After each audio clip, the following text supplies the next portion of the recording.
Welcome to the Making Sense podcast. This is Sam Harris. Just a note to say that if you're hearing this, you are not currently on our subscriber feed and will only be hearing the first part of this conversation.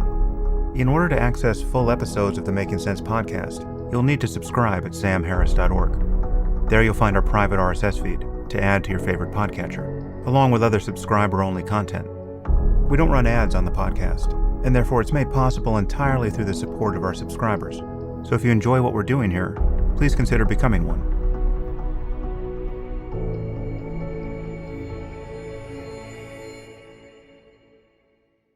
Well, there's a lot happening with AI these days.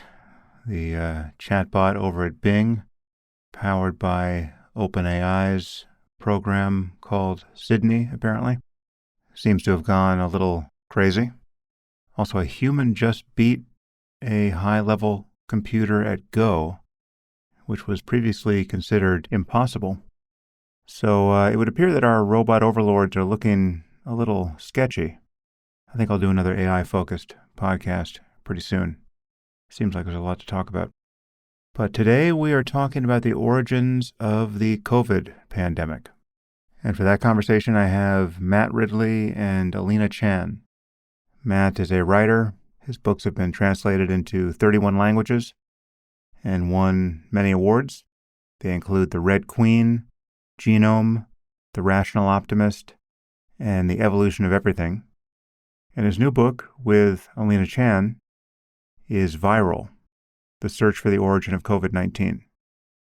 Matt also sat in the House of Lords between 2013 and 2021 and served on the Science and Technology Select Committee there and the Artificial Intelligence Select Committee. He was also the founding chairman of the International Center for Life in Newcastle, and he created the Mind and Matter column for the Wall Street Journal in 2010, and was a columnist there from 2013 to 2018. He is a fellow of the Royal Society of Literature and of the Academy of Medical Sciences, and a foreign honorary member of the American Academy of Arts and Sciences. Alina Chan is a scientific advisor and viral vector engineer at the Broad Institute at MIT and Harvard.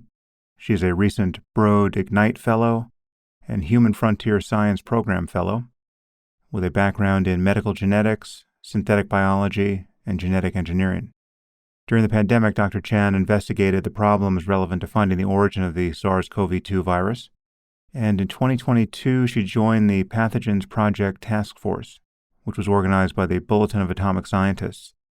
And the purpose of this project is to generate new thinking on high-risk pathogen research and to help prevent future lab-based outbreaks. As I said, the topic today is the origins of COVID, more precisely the SARS-CoV-2 virus. So we discuss the evidence of a lab leak from the Wuhan Institute of Virology. We talk about media and academic censorship of this topic, the history of collaboration between Western scientists and Chinese labs, the problems with so-called gain-of-function research, the evidence for the zoonotic origins of SARS-CoV-2, such as it is, the initial complacency and denialism of the Chinese, the biosafety levels at the Wuhan Institute of Virology, the molecular evidence of a lab leak, the practical constraints on synthesizing viruses, the lack of international cooperation, conspiracy theories promulgated by the CCP, the EcoHealth Alliance, different kinds of gain-of-function research, virus hunting, risk and reward in the search for knowledge, Anthony Fauci, and other topics. Anyway, I found it a fascinating and also fairly confounding conversation. This is one of those topics where you just can't believe we are in the situation that we're in, given bad incentives and basic human stupidity. Anyway, Matt and Alina were great guides to the topic, so I hope you find this useful. And now I bring you Matt Ridley and Alina Chan.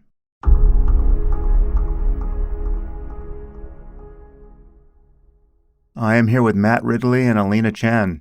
Matt, Alina, thanks for joining me. Great to be with you. Same. So we're going to talk about your book that, when did it first come out? It's now out in paperback. When did you first publish this? I should give the title. It's Viral, The Search for the Origin of COVID-19. When was the book first published? It came out in the fall of 2021 and paperback, which was updated in the spring of 2022. Is that right, Alina, or have I got the years wrong? Yeah, the paperback came out in June last year. Okay.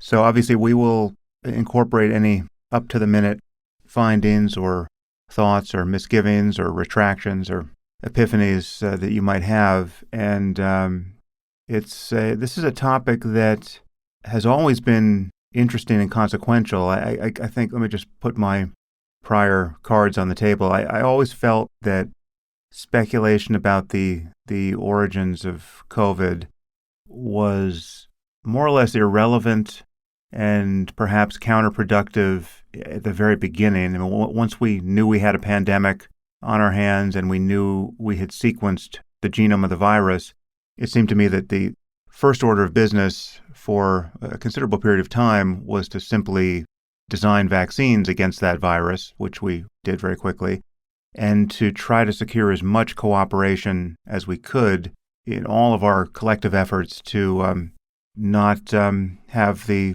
pandemic be as bad as it might be. But obviously, the pushback against speculation about this topic that emerged fairly quickly always seemed crazy and disingenuous. It was never racist to worry that this had leaked out of a lab. And it's, obviously quite consequential to get to something like a ground truth consensus about the origins of this pandemic, ultimately, because we need to figure out how not to do this sort of thing again if we are in any way culpable for the emergence of this virus. So I mean, that's where I've always been. It's not that I have not been interested. It's just it's only something like this moment where I feel like, all right, this is a very important project to drill down on this. Obviously, you both were much more interested earlier because you've written a book on this topic. But I'm wondering if my initial disinclination to drill down on the origin story seems questionable to you. It seemed politically inflammatory initially, and it also seemed like when the first job is to design vaccines, it didn't seem quite relevant to know the origin. Is there something that I was missing there? So, Sam, I actually started on the same foot as you. So I was more interested in how the virus was causing disease in people before I read that it was not mutating much. And that's when the alarm went off that this might have come from a lab to me.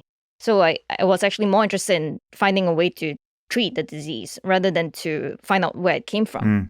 But to the question of which is more important, I think that both have to be investigated in parallel, because if you wait too long, it will become impossible to find the origin of the outbreak. Right. Yeah. That honestly, I had not thought about that part of it, that you sort of lose your connection to the facts if you're not really looking as much as you can look, as early as you can look. Before we jump in, and this really is a fascinating topic which sheds a lot of light on a fair amount of societal dysfunction. I mean, we're going to talk about the origins of COVID, but in the background and perhaps explicitly, we're also talking about the political corruption of science and a fundamental lack of transparency on the part of public health officials and attendant failures of cooperation. Before we jump in, perhaps both of you can summarize your relevant backgrounds here. Let's start with you, Matt. You and I obviously are quite familiar with one another, though we have not yet met scandalously. I've read several of your books, and I will have introduced you both properly at the beginning here in the intro, but give me your potted bio, Matt. Will do. Yeah, I'm a long-time fan of Sam Harris. That's one thing you can say about me. But my bio is that I'm an evolutionary biologist by training. I did a DPhil at Oxford in the behavior of birds a very long time ago. I then became a journalist. I then became a book writer, an author, non-fiction author, and various other things I did. Ended up in the UK Parliament for 9 years, in the House of Lords, not in the House of Commons. And the common theme of my career is a fascination with science and with evolutionary biology in particular. So actually coming to this topic, I was especially interested in the story of the bats right from the start, or at least whatever other species it was going to turn out to be. But it very quickly became clear that all these SARS-like viruses are basically found in one genus of bats, the horseshoe bats. And it was writing about that that got me into this topic. I very quickly learned that I could rule out a lab leak as plausible on the basis of arguments that were being put in what seemed to be authoritative scientific papers. I then later came to question that and thought that those papers were premature, and that's how I got more and more intrigued. And it was Alina's work really that tipped me over the edge. Alina? So I've been working in labs for about 14 years. I have a background in biochemistry, medical genetics, genetic engineering, and now gene therapy. So I am a scientist at the Wuhan Institute of MIT and Harvard. And I'd say that the common theme in my research, in my scientific life, is thinking about how to re-engineer human cells for therapeutic purposes, and now thinking about how viruses interact with their host, with human cells. Wonderful. Well, so you are just the people I want to talk to on this topic. And as chance would have it, you've written a book on it. So how did you come to collaborate on the book together, and perhaps just give us its basic thesis? What are you alleging happened or may have happened? And maybe before we're going to track through this, the various arguments for and against the thesis, but you might just say how your thinking may have evolved in the meantime. Or have you become more convinced or less convinced of any particular claim? Yeah, shall I kick off on that? Because I was commissioned by the Wall Street Journal to write an article called The Bats Behind the Pandemic in, I think it was April or May of 2020. And I had by then become intrigued by this story that this virus seems to have come from bats, and that they had already found a very similar relative, but I didn't know where or when. And the more I dug into the topic, the more I began to question the received wisdom at the time, which I had been conveying to other people, that you could rule out a lab origin. And then I came across a paper by Alina and two of her colleagues, which said that this virus had experienced no burst of rapid evolutionary change on first entering the human species in 2019, which is surprising because the original SARS had shown that, and most viruses do that. They have to evolve pretty fast to suit the new host. And she also tipped me off that the Chinese had now ruled out that it began in the market. George Gao, the head of the Centers for Disease Control in Beijing, had announced that he thought the market was a super spreader event, not a origin event. And that's when I started getting intrigued. And Alina was the first scientist I talked to who said, look, it's an open question. We don't know if it came out of a lab. We don't know if it came out of a market. I got more and more interested in it. I followed her work and other work more and more closely, dug as deeply as I could. And eventually I said to her, could we collaborate on a book? Because although I know quite a lot about genomics, I've written several books on the topic, I'm basically a writer, not a scientist, and I would need to collaborate with somebody who understood the science.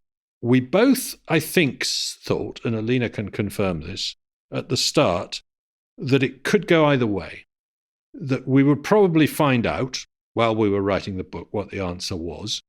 We were wrong about that, by the way. We still don't know 3 years later. But we would probably find out that it was either something to do with that seafood market or something to do with that laboratory in Wuhan. And so we devoted roughly equal quantities of text in the book to each argument. But I think by the end, we were both leaning towards the lab. And then a couple of other things happened just as we were about to publish. A document dropped, which we can describe later, which I think tipped us both into the view that the lab was now more likely than the market. What has been your experience touching this topic, trying to publish on it and publishing, in fact, at a certain point? And has there been a fraught adventure in publishing? And I know you've both testified before the UK Parliament. Just what manner of courting controversy has this been, and how has that political environment around this evolved over the last few years? Yeah, well, we've met all sorts of barriers. this was described as a conspiracy theory that it could have come out of the lab very early on. And it was, as a result, banned from discussion altogether on places like Facebook. Luckily, on Twitter, it wasn't. You could still speculate and share information on Twitter. So in the social media space, it wasn't easy. That changed a bit in 2021. The world got a bit more open-minded. In terms of the media, we found certain newspapers and broadcast outlets were very interested in talking about this topic and thought it was an interesting one. Others wouldn't go near it. CNN and the BBC just wouldn't talk about our book at all, for example. And is that still the case? Yes, basically, as far as I know, it is, I think. I think you have been on CNN, Alina, once, but only a long time ago. So, and I've not been. Well, there was one very, very obscure BBC program had us on before they realized how unfashionable we were. I don't think I've been on CNN. I think they canceled last minute also. And I think we've seen that a lot. A lot of these more popular news media would reach out saying they want to interview us on the book. And then a few days right before, they would say, oh, we can't touch this topic. Our scientific editor is against it, that kind of thing. So there has been, I think, some self-censorship on this on the part of news reporters on this topic. Yeah, and also it's worth mentioning that we've had a lot of encouragement from scientists privately. Mm-hmm. An awful lot of people are saying to us, keep going, you're on the right track. But in public, very few of them are prepared to put their heads above the parapet. And when I pressed, for example, the Royal Society in London and also the Academy of Medical Sciences to hold a debate on the origin of a pandemic that's killing north of 10 million people, I was told the topic is too controversial. And we've found something similar in the US, that the question of sort of opening it up to a proper conversation is just not acceptable within conventional science. And this is odd because the public generally thinks it came from a lab. If you look at opinion polling and based on anecdotal conversations I have with people, an awful lot of people think, yeah, of course it came out of that lab.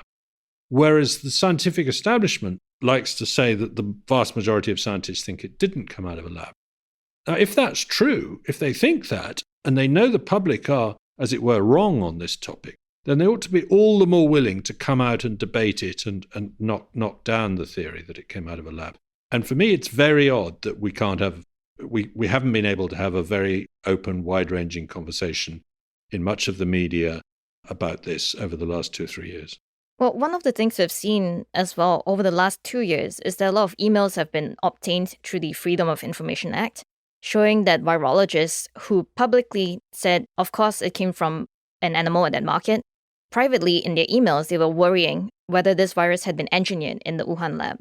Okay, well, I want us to explore the nature of the controversy because it is surprising to me that it is this controversial to speculate about the origins of the virus and to worry that it could have leaked out of a lab. I think, just to frame that surprise more fully, it's, first of all, there's been a rich history of security breaches at labs and leaks of dangerous pathogens, even from labs with higher security than the Wuhan Institute of Virology has. So we know we're bad at this, containing dangerous viruses. And this is just, a continuous source of concern. And so we should want to talk about evidence of yet another leak. Also, the Chinese have not been especially cooperative, and their political regime is not so widely respected at the moment. Maybe let's just touch the general question now. Why would people in the Western press and the scientific community in particular be so coddling of Chinese political sensitivities on this topic? I mean, I get why the Chinese don't want to admit or don't want to understand that they, through negligence, have birthed a global pandemic, if in fact they have. And we could argue it's negligence either way, whether it's a wet market or a lab leak. But why would the Western press and the Western scientific community be so eager to protect their self-concept on this point?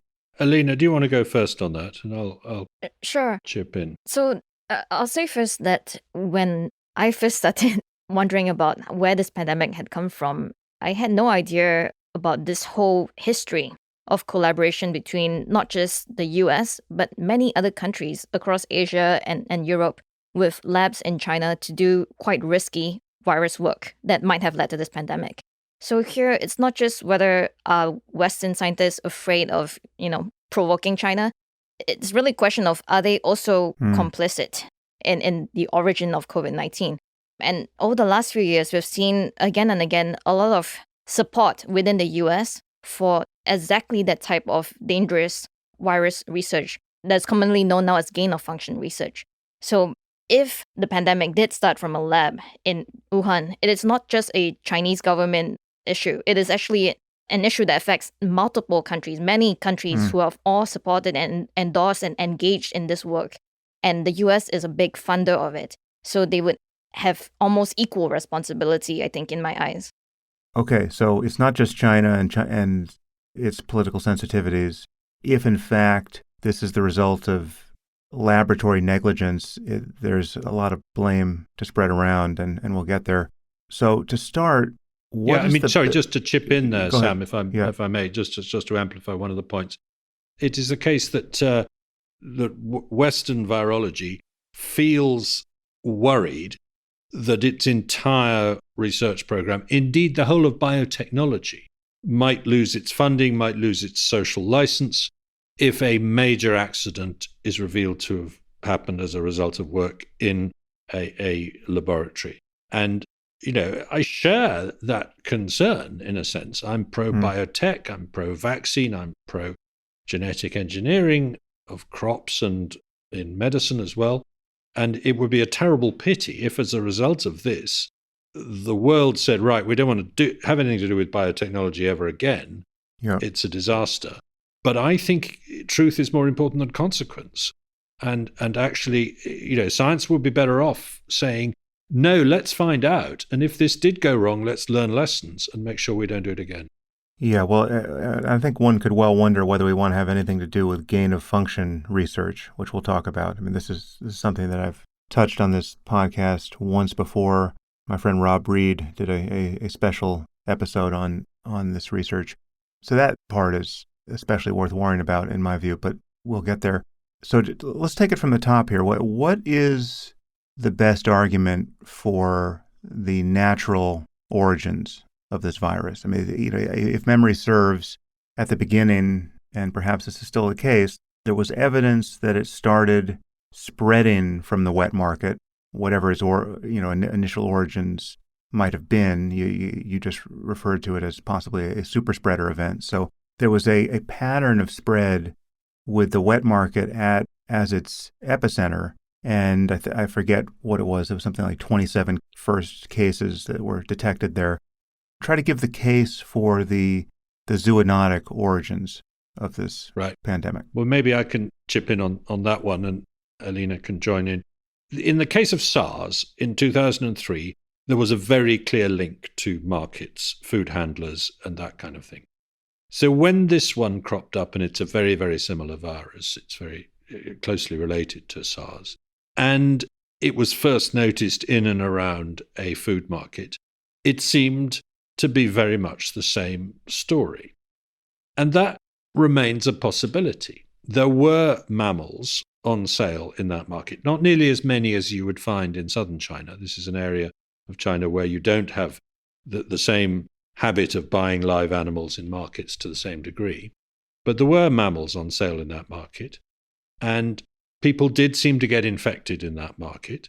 And the geographical proximity of the outbreak to a major food market does look a bit like SARS in 2003. The problem was they never found an infected animal, whereas they easily found them in the case of SARS. And although they found evidence of the virus in the market, it was on things like doorknobs, countertops, and in the sewage. It was the human version of the virus being spread around by people. So, yeah, it remains a possibility that this was very much like SARS. It started in that market, and that somebody was selling bamboo rats, which had been kept in a cave where bats had been defecating on them, or something like that.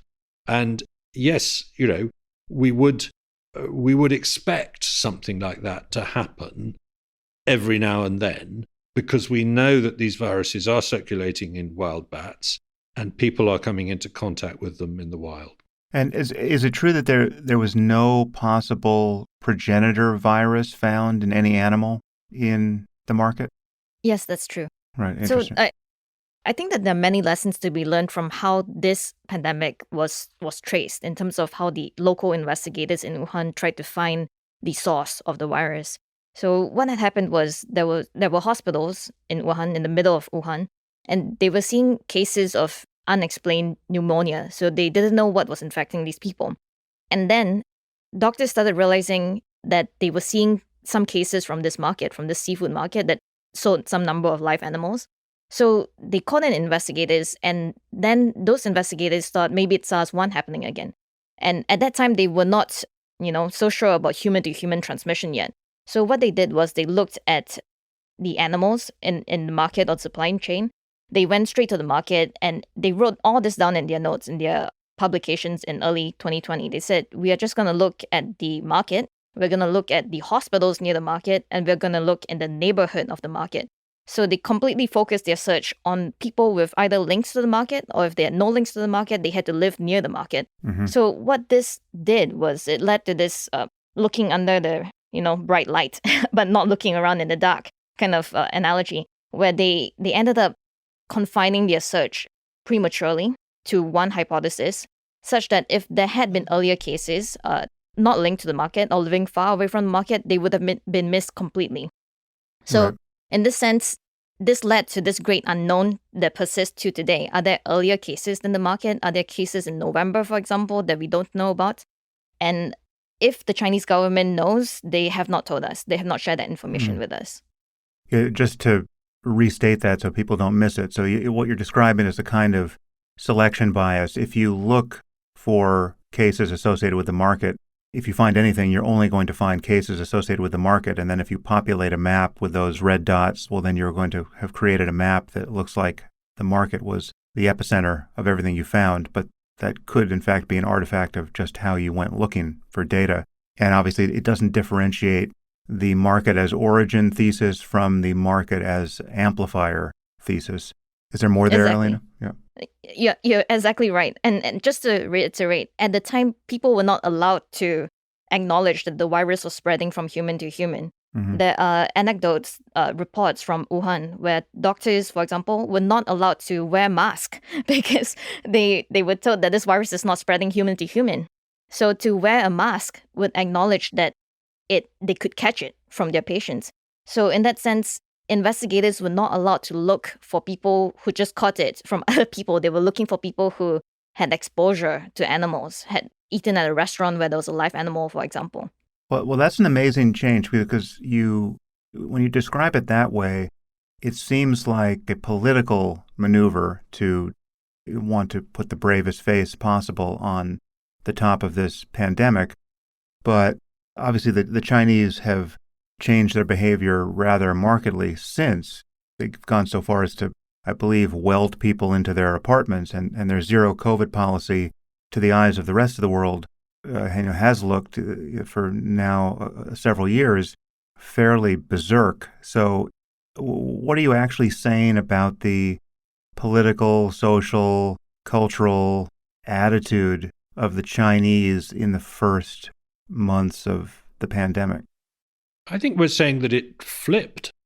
It went from extraordinary complacency and false reassurance, the period up till roughly the middle of January 2020, when they were insisting there was no human-to-human transmission, telling the World Health Organization to spread that message, and also saying they had it under control and that they hadn't had any deaths for 10 days or something.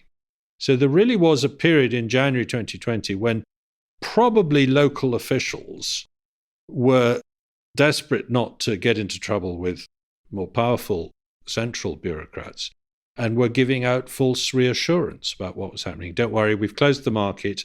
There's no human transmission. The cases that are in hospitals will either recover or die, and then it'll peter out. And then by the end of January, they suddenly realized, because of the flood of people coming into the hospitals, that that's wrong, that people are giving it to each other on a massive scale, that it's spreading like mad, and that it's killing people.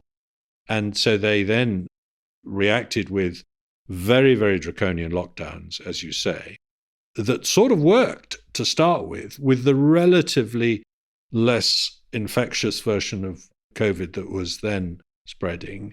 Wouldn't have worked with Omicron, for example, 2 years later. But it worked. Wuhan did manage to stamp it out, but with extraordinarily draconian measures, as you say, welding doors shut and things like that. And then that persisted for a couple of years until towards the end of last year, that even that became untenable. They could not stop these milder but more infectious versions of the virus spreading very rapidly, and they simply took the lid off. So there's been 2 changes in China, both of which have probably gone too far in the wrong direction. Yeah, this is the first time I've thought about this, but it just suggests to me that, given the alacrity with which they started locking down in earnest, it suggests to me that those first months of denialism had to have been based on a sincere belief that there was no human-to-human transmission, or at least it wasn't going to get out of hand, because the moment that seemed to be the case, then they went fairly crazy thinking in the other direction. Well, I had to jump in here because actually in the first week of January 2020, the sequence of the virus was being auctioned off to people who make diagnostics and to people who make vaccines. And we know that by, I think, January 4th, the vaccine production for this virus had jumped into high gear by one of these companies in China.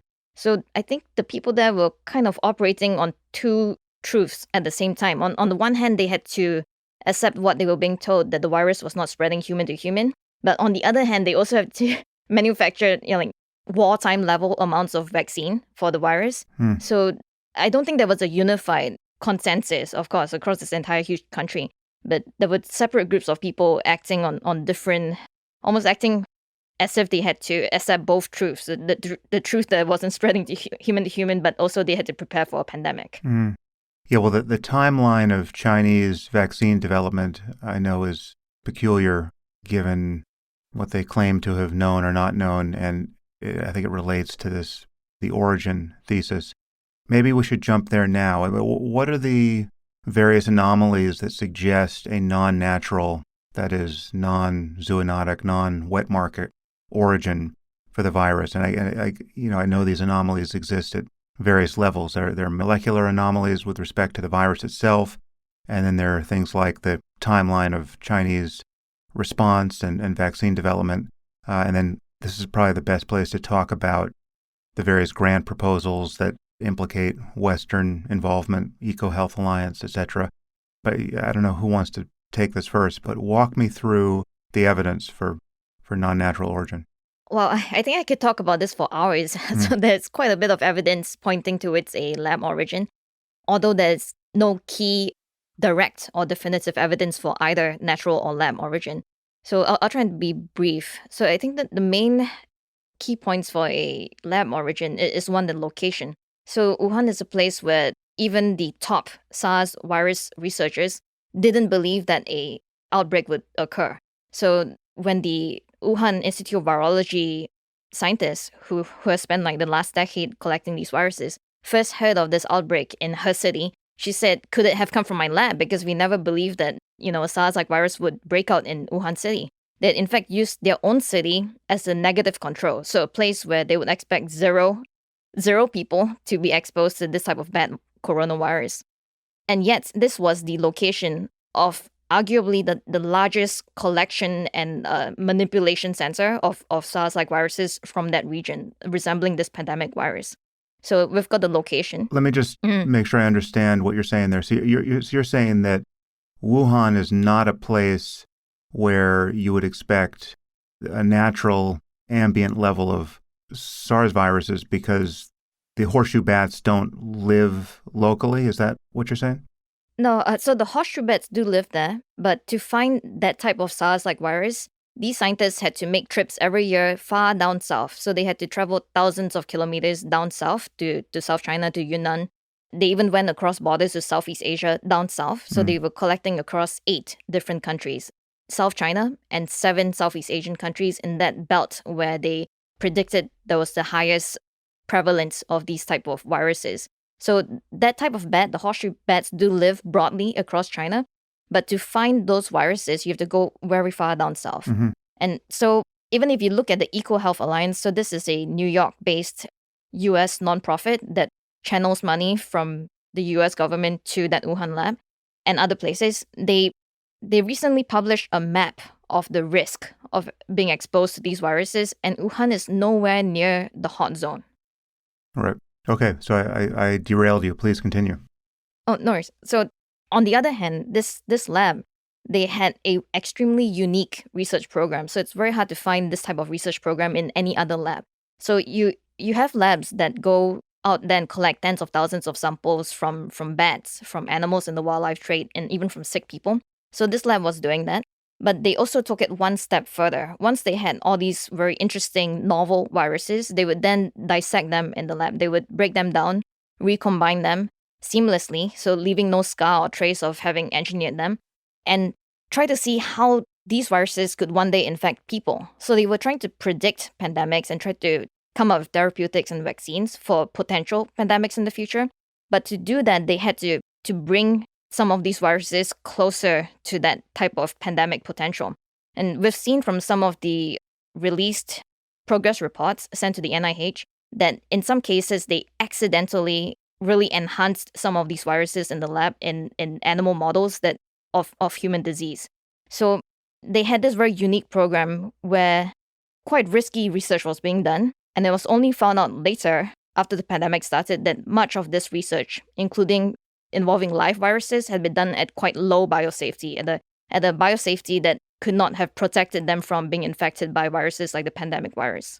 Yeah, well, let's linger on that point. So what is the biosafety level of the lab, and how does that relate to biosafety levels elsewhere? So, Matt, do you want me to take this? Yes, keep going. You're doing a very good job, Alina. Yeah, so when the outbreak was first detected, lots of people were just thinking about the top biosafety lab in Wuhan, so that their BSL-4, the maximum biosafety level. But the truth was, all of their research on these bad coronaviruses, including the SARS-like viruses, had been done at lower levels, at BSL-2 and BSL-3. So they worked with live viruses even at BSL-2. And at this level, you cannot be protected from an infectious airborne SARS-like virus. And there's no requirement, even if people are sick, even if they fall sick, they don't have to report it, they don't have to quarantine. So there would have been no record of someone being infected in the lab by such a virus. Wow, well, that's pretty damning in its own right. You know, Jon Stewart famously made the joke that you've got a novel bat coronavirus outbreak, and what do you have in town? You've got the Wuhan Institute of Virology working on precisely these sorts of viruses. Now we find at a level of security that couldn't possibly protect against a leak. On some level, what more do you need to know? I know there is more to know. We'll talk about the molecular evidence. But that alone, isn't that damning? Can I just add to that point? This wasn't just one of the Chinese virology labs. This was pretty well the leading virology lab in China, with the possible exception of one or two others, and certainly the leading one for SARS-like coronavirus.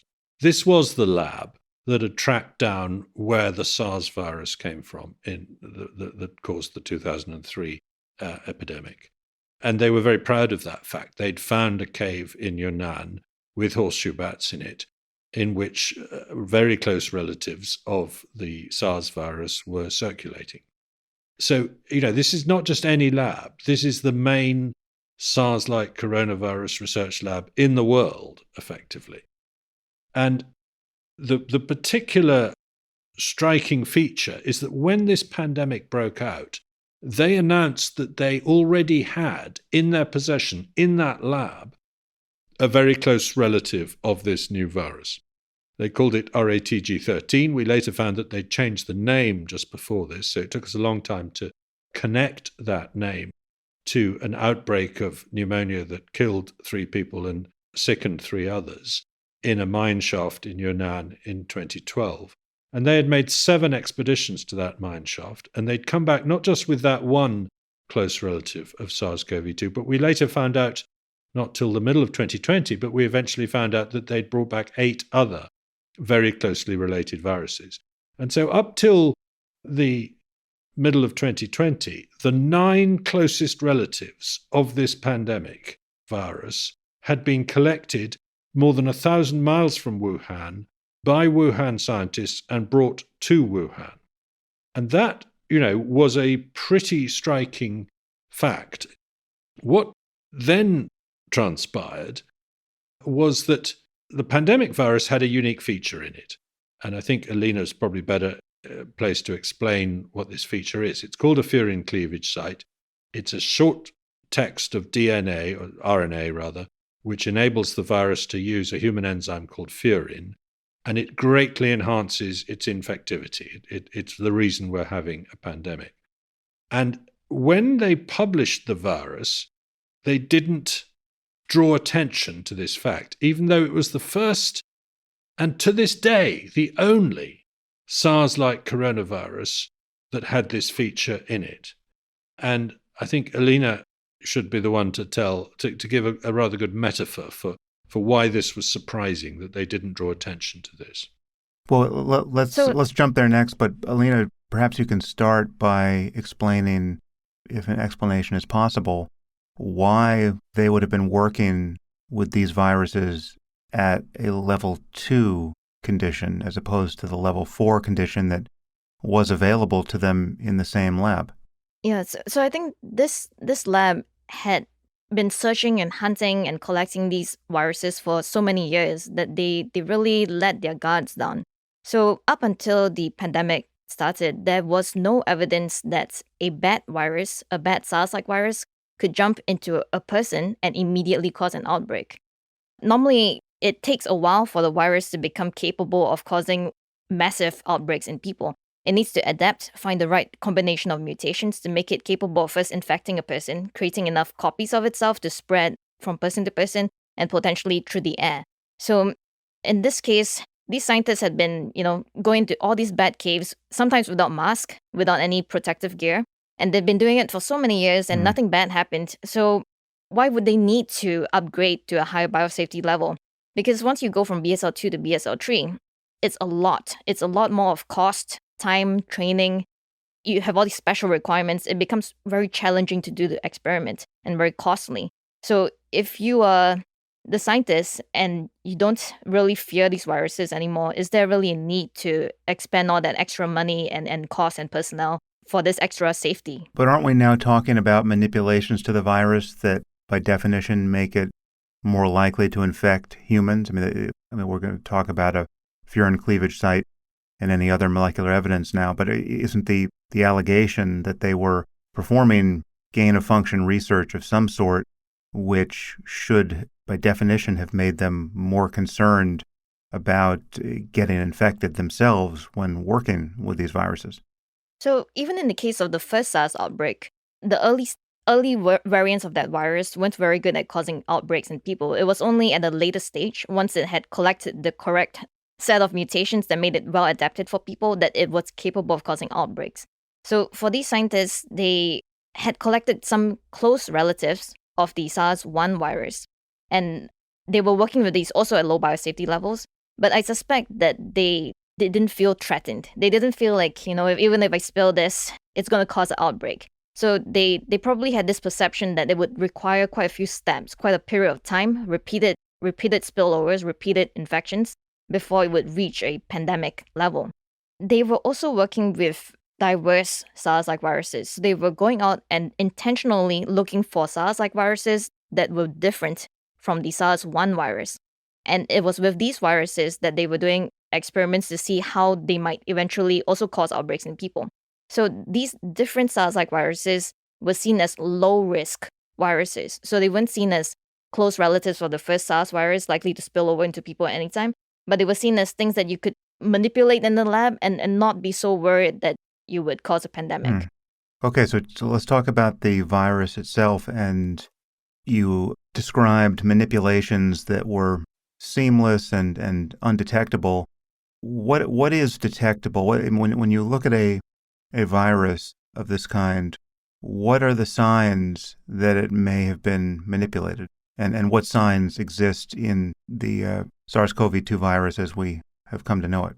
It's incredibly difficult to distinguish a lab-engineered virus from a natural virus because any lab-engineered virus has to be derived from a virus that was found in nature. Scientists don't have a magical ability to just conjure like novel viruses, the entire blueprint by themselves. They have to base it on something they found in nature. And the challenge is that nowadays the technology to build these viruses, to entirely synthesize their genome is so advanced that you can do it leaving no trace. And for example, when the pandemic virus, its sequence was posted, it took very little time for several groups of scientists around the world to just synthetically create it from scratch with no trace of them having engineered it. In fact, they had to deliberately put in traces of them engineering it. They deliberately put in a few mutations so that they could tell when someone in the lab had been infected by the virus in the lab or had caught the natural pandemic virus in the train or the coffee shop. Just to be clear, Alina, so you just started saying that scientists cannot manufacture viruses out of whole cloth. They have to piece things together from naturally occurring viruses. But then you just said that scientists, once we had the genome sequenced, they built their versions of SARS-CoV-2 from scratch using nothing but base pairs. Can you square those two claims? Yes. So once you know what the code is usually from nature. You can synthetically create the virus. But what I mean by you can't conjure a virus out of thin air is you can't just make something that has never been seen before. It's like based on nothing. So you have to use sequences that you found in nature to make this artificial virus in the lab. Yeah, and just to give you an example, Sam, that might be helpful. What we're mainly talking about here is manipulations to one of the genes, the spike gene. Mm-hmm. So there's about, is it 15 genes roughly in these SARS-like coronaviruses? They're strung out like beads on a string, although they do overlap, so it's a bit confusing in some ways. There's one gene that codes for the spike, the thing that sticks out of the surface of the virus and that binds onto human cells. And nearly all the genetic manipulation experiments have involved the spike gene. And so what they've done is they've said, we've just collected this virus in the wild. We've read its sequence. It's got a different spike gene from the one that we're used to. We're going to synthesize a piece of RNA, or you'll start with DNA, but then you'll change it into RNA, that is that spike gene from this wild virus. We're going to synthesize that from scratch, but based on the exact sequence that we've seen in nature. We're going to then swap that into a virus that we've already got growing in the lab, taking out that virus's spike gene and putting in this new one.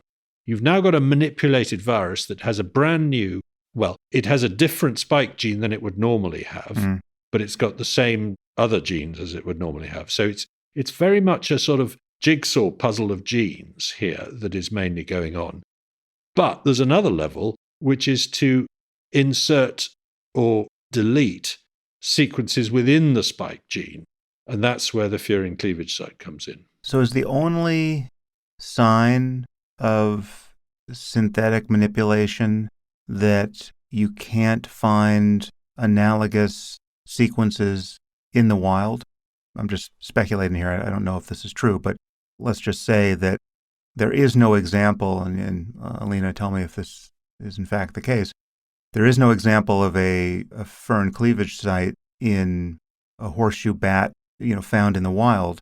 Therefore, there's no appropriate story of how this could have been zoonotic once you see this piece of molecular evidence. I mean, either it's there and you haven't found it, or it's just not there, and by definition, it had to have been the result of human manipulation. Well, I think there's a fundamental challenge here, which is that we don't know what viruses and what sequences the Wuhan lab had found. So if you don't know what the references are, how do you know what might have been engineered in that lab? And maybe an analogy I can make is with AI. So nowadays, AI is so sophisticated that it can write its own stories from completely create new stories by itself. So in that sense, it's hard to tell whether a particular story was written by an AI or by a person. But in science, in terms of writing virus genomes, we are not at that level yet. We're still at a level where you have to copy and paste pieces that you've found from pre-existing stories, let's say pre-existing virus sequences.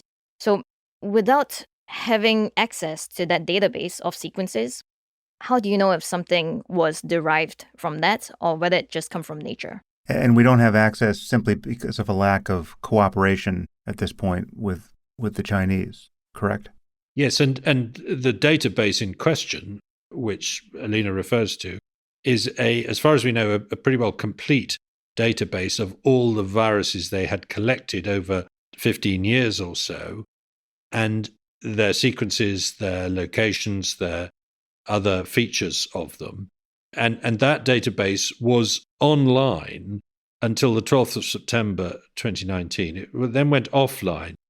It came back briefly online in early 2020, but only internally, not available to the outside world, which it had been before, although not all of it. There was a password-protected section. There was a paper published by the EcoHealth Alliance in collaboration with the Wuhan Institute of Virology, which came out in 2020, but was written before the pandemic began, which listed a very large number of viruses they had worked on up until the end of 2015, the beginning of 2016. And so we think we have a fairly complete idea of which viruses they had collected up until that point.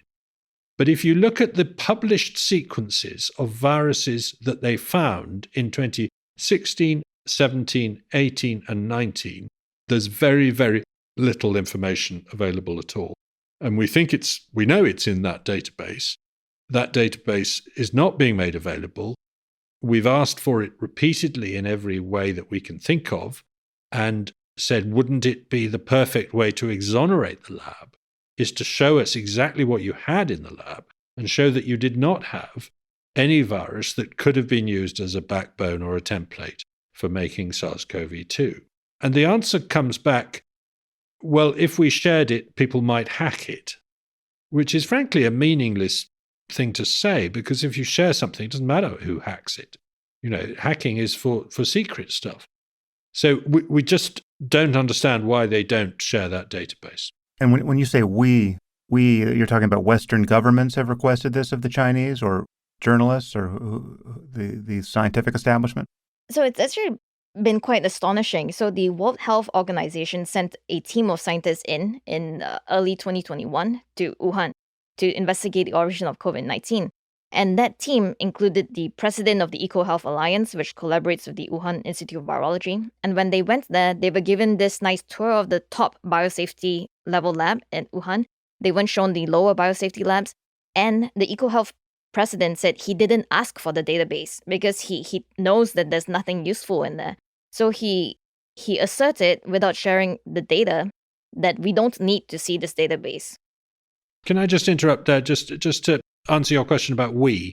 Because, yes, I do mean literally Alina and I trying to put questions to Xi Jinping herself or Jane Q, who's a journalist who has access to her, and not getting anywhere in terms of responses. But I also mean a sort of community of people who are interested in this subject, some of whom are extremely knowledgeable, some of whom are, as it were, amateurs who've come to this from outside. They're just good at handling data or looking into databases and things like that. And they've also been trying to pose these questions on social media directly, and, as you say, through governments, through journalists and so on. And it's really been an uphill struggle. If mainstream journalists or mainstream politicians were to sort of take this up and do a little bit of research and get to the point where they could ask these tough questions, it's not impossible that we could make a little progress here. But, when it's just a bunch of sleuths with no particular institutional background putting the pressure on, it's very easy to ignore the question. It's easy to see how conversation has proved impossible. Wasn't it the case at one point that the CCP was alleging that the virus had been spread to Wuhan by the Americans, it's like it was an act of bioterrorism? that came from outside of China? I mean, didn't things break down that much? There was a athletics tournament in Wuhan in October 2019, the World Military Games, in which lots of countries sent military athletes. And the suggestion was made fairly obliquely by the Chinese authorities that this might have been how the virus got there, and that it might indeed have been a bioweapon from Fort Detrick. They even mentioned the University of North Carolina, Chapel Hill, which is another coronavirus research center that collaborates with Wuhan. And, this is only one of many really rather flimsy theories that have been put out there by the Chinese regime. The most notorious one, of course, is the one that they got the World Health Organization to briefly endorse at a rather farcical press conference 2 years ago this week, which was that it had reached China on frozen food from overseas, frozen seafood in particular, for which there is no evidence. And when you think about it, it makes absolutely no sense because A, it's not a very good vehicle for transporting viruses, and B, it would infect whoever else is getting frozen food from those sources elsewhere in the world. It wouldn't turn up in just one city. So, there have been some fairly desperate alibis put out there by the Chinese authorities to try and deflect questions about the lab in Wuhan and also about the market in Wuhan. I mean, we shouldn't forget that the Chinese regime doesn't want it to be blamed on the habit of selling live animals in markets in China either. Yeah, as I said at the top, there's negligence. There's a story of negligence either way, whether it's a wet market or a lab. And in some ways, they're equally damning, although of different cultural practices. Alina, is there more to say about the molecular evidence or lack thereof before we move on to the political story and the story of bad incentives and questionable research? Yeah, so first thing I want to say about the WHO investigation was that it was extremely useful for the Chinese government to use that and say, look, the World Health Organization says this virus might have come in on frozen food, so it didn't start from China. It's not China's fault. It's also a story that they're not just telling the outside world, but they're telling people inside of China. And we know from a lot of emails and actually from early publications in 2020 that people inside of China were the first to say maybe this is from that lab in Wuhan that's collecting these bad viruses and doing risky research with them. And so this whole issue of the virus database being taken offline, being made inaccessible, it just makes no sense because these virus hunters had spent more than a decade collecting all these viruses, putting together the database, which they launched in 2019, right before the pandemic. They said this database is for other scientists around China and elsewhere to use to understand novel emerging pathogens. If you'd like to continue listening to this conversation, you'll need to subscribe at samharris.org. Once you do, you'll get access to all full-length episodes of the Making Sense podcast, along with other subscriber-only content, including bonus episodes and AMAs, and the conversations I've been having on the Waking Up app. The Making Sense podcast is ad-free and relies entirely on listener support, and you can subscribe now at samharris.org.